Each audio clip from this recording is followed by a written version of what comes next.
Journey towards financial freedom या सिरीजमध्ये परत एकदा तुमच्या सगळ्यांचं स्वागत आहे.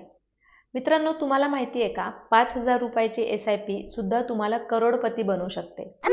कसे ते जाणून घ्यायचंय? मग आधी या व्हिडिओला सेव्ह करा, आमच्या चॅनलला सबस्क्राईब करा आणि तुमच्या अशा मित्रांपर्यंत पोहोचवा की ज्यांना ह्याची जास्त गरज आहे.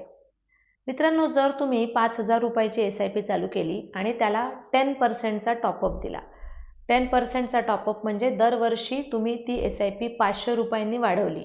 फॉर एक्झाम्पल, या वर्षी ती 5,000 आहे, पुढच्या वर्षी ती 5,500 होईल, त्याच्या पुढच्या वर्षी ती 6,000 होईल आणि अशी 500 रुपयांनी ती वाढत राहील. असे जर तुम्ही 20 वर्ष केलेत आणि तुमच्या SIPने जर तुम्हाला 15% रिटर्न्स दिले, तर 20 वर्षांनंतर तुमच्या SIPची व्हॅल्यू असते ऑलमोस्ट 1,02,00,000 रुपये. मग काय, कसला विचार करताय? खाली दिलेल्या फोन नंबरवरती कॉल करा आणि ती SIP कशात चालू करायची हे मी तुम्हाला सांगेन. थँक्यू.